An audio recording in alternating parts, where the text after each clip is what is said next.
Allah subhanahu wa ta'ala har birimizga albatta g'umr berdi. Kimdir 20 yashashga, kimdir 30, kimdir 40, kimdir 100 bo'lsin. Lekin ko'pmi kishin yashamasin, baribir bu dunyoda u bek az. Qiyomat kuni kunduzgi 1 soatdan azroq yashagan shekilli deb sezilar. Lekin ne qiziq, agarda kishi biror maxsus usulda biror maqsadga erishmoqchi bo'lsa, u maxsus bir o'zina tartib oladi. Masalan, yugursa kerak ekan chempionatda, u yugurib yurish, shulay deydi. Operatsiya ishlayman desa, masalan, qo'lga, u oyoqqa ishlamay operatsiyasini qo'lga ishlaydi. Hamda shu ravishda kishi maqsadga qarab o'zining amallarini tartibga keltira boshlaydi. Hamda bunda da qarasak, qortayamiz. Qortayu degan so'z qardoshlar, u birinchi signal bizga o'lim vaqti keladi degan so'z. Albatta yashaganda bilmaymiz. Turli sekundda keta olamiz bu dunyodan. Lekin Allohda qortlik ul o'limning sifati. Biz anora yaqinayamiz. Albatta jannatga yaqinayamiz inshaalloh. Shulay deb o'ylaylik, shulay deb umidlanik. Lekin shu jannat haqiqat bo'lsin uchun biz albatta shu maqsadga qarab bizning butun g'ammalarimizni da tartibga keltirishga tiyishmiz. Allah subhanahu Qur'on karimda aytadi, siz oyatni bilasiz, va bashiril ladina amanu va amilus solihati. Sindirdi kimlarni? Iymon keltirgan ham izgilik qilgan kishilarni sindirdi. Shukra qoyirtayamiz ekan, mana menim qortaydim, menda pensiya chiqdim, mening bitim ishlarim yo'q endi, o'zini spesa aytirga kerakmi? Bir yoqdan. Ikkinchi yoqdan, qay bir shaqlarda bolalarimizga aytamiz, men sizni o'stirdim, siz o'z bolalaringizni o'zingiz o'stirig'iz endi. Bu da xato. Ne uchun? Chunki Alloh subhanahu va taolo bergan ne'matni, u bit ne'mat oyoqlar, qo'llardan tugul, oyoqlar, qo'llar bo'lsin, zehn, aql, oshamlik, rizq bo'lsin, hamondan tish bolalar da, aniqlar da bu bit Allohning ne'mati. Vaqt o'zar, bu dunyodan ketirmiz.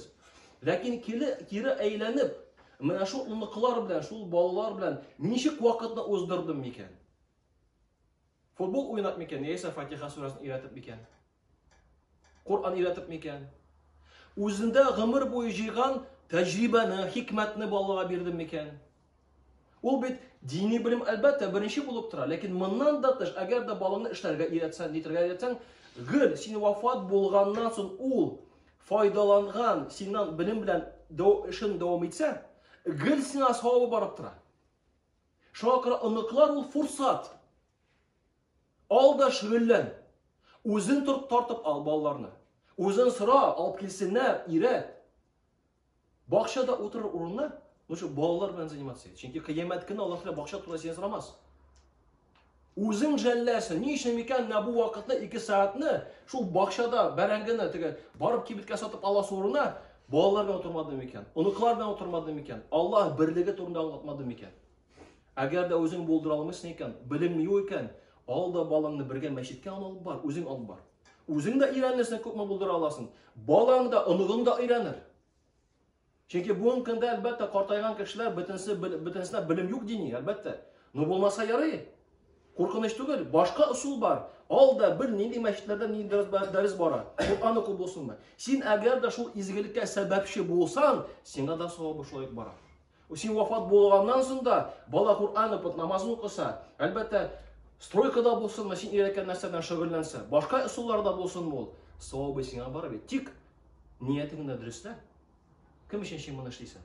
Bola uchun tugul, Alloh rizoligi uchun. Diniy bilim berasiz, Alloh rizoligi uchun. Ya'ni aniqlarga tugul bu birinchi o'zingga senga kerak bu. Sening bolalaringga tugul babay aniqlar bilan o'tirsin deb, yo'q, bu senga o'zingga kerak. Vaqting bita-bitindi mana ko'pmi? 2-3 yil, 10 yil bo'lsinmi qoldi bilmaymiz. Shuning bilan fursatlarni bolanga butun jinoat tajribangni, bilimni, diniy bo'lsinmi, turmushning tajriba bo'lsinmi, bir bolaga durust niyat bilan savobi senga boradi. Qiyomat kunida borib chiqqandan so'ng o'zing siyinirsan. Albatta bu qortlar uchun, qortagan kishilar uchun. Lekin yoshlar uchun narsa? Yoshlar uchun shuni aytasim keladi. Payg'ambar Muhammad sollallohu alayhi vasallam Ibn Abbosdan hadisda bir aytadi. Iqtanim khamsa qabla khamsa. Azirladi 5 oldindan. Shularning orasida shababika qabla haramik. Yoshligingni qortlik oldindan. Nechik? Sen yosh ekan, boshing ishli ekan, Qur'on o'rgan, dinni o'rgan. Turli usullarni bilim ol. Ne uchun? Bolalarga tugul, Әнә киләчәктә булган оныкларына шул бөтен җыйган базыңны балага бирер өчен. Кем белгән, әгәр дә син дөрес итеп, хикмәт белән балага динне аңлатсаң, бәлки ул зур галим булып китер, бәлки ул хафиз булып булыр, Алла бирсә. Башкаларны өйрәтә һәм савабы сиңа бара бит ул. Шуңа күрә картмы, яшьме карамаска кирәк. Пәйгамбер Мөхәммәд саллаллаһу алейһи ва сәлләм үлгәнчә кадәр ислам динен күтәрмәкче булды. Дөрес ният белән яшәде, дөрес эшләргә тырышты. Без дә шулай тиешбез. Әле сулыйсың икән, димәк, динебезгә хезмәт итә аласың. Әле сулыйсың икән, димәк, Аллаһка хезмәт итә аласың. Әле сулыйсың икән, җәннәткә ләгерлек дәрәҗәдә изгелекне җыя аласың. Соң кемнән тора? Бит Аллаһ Тәгалә сиңа ихтияр хакын бирде. Ал да эшлә. Теге якшәмбедән түгел, теге якшәмбедән игъра башлап дигән шикелле. Иртә белән торасың да, бүген 20 иде, иртәгә 20 дип. Юк, бүгеннән ал да башла. Все, баланы алып кил, үзем әйтәм. Белеш мәчетләрдә ни дәрес бара. Үзем белсәң, үзен өйрәт әкренләп хикмәт белән. Тик балаларга, оныкларга, кардәшләрем, Аллаһка карата мәхәббәт салыр өчен сәбәп булырга кирәк. Дөрес динне күрсәтергә кирәк. Шуңа күрә әйдәгез фурсатланыйк. Аллаһ Тәгалә безгә вакыт бирде икән, тормыш уза да китә. Соңгы сулышка кадәр безнең бер зур максат. Аллаһка хезмәт итеп, аның ризалыгын алырга. Аллаһның ризалыгын алабыз икән, иншалла җәннәтле булырбыз. Бу безнең максатыбыз. Моннан да тыш үзеңә дә рәхәт була. Ул өйрәнгән балалар, оныклар булсынмы, син артыңа сиңа догачы булып калалар. Кыямәт көне кубарып чыкканнан соң, каян бу савап дип әйтәсең, сиңа әйтерләр, бу синең балаларның дугалары. Соң безгә нәрсә тан кирәк соң. Шуңа күрә тормышыбызның максаты бер максатка ия булырга тиеш. Шул максат белән бөтен гамәлләребез булырга тиешбез.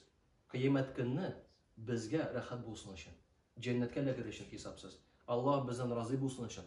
Шуңа күрә бөтен кирәкми торган гамәлләрне юкка чыгарып, основной гамәлләр белән шөгыльләнергә кирәк.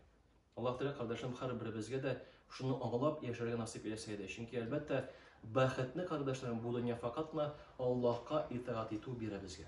Субханакаллаһу ва бихамдик, ла илаха илля анта, астагфирука ва атубу илейк.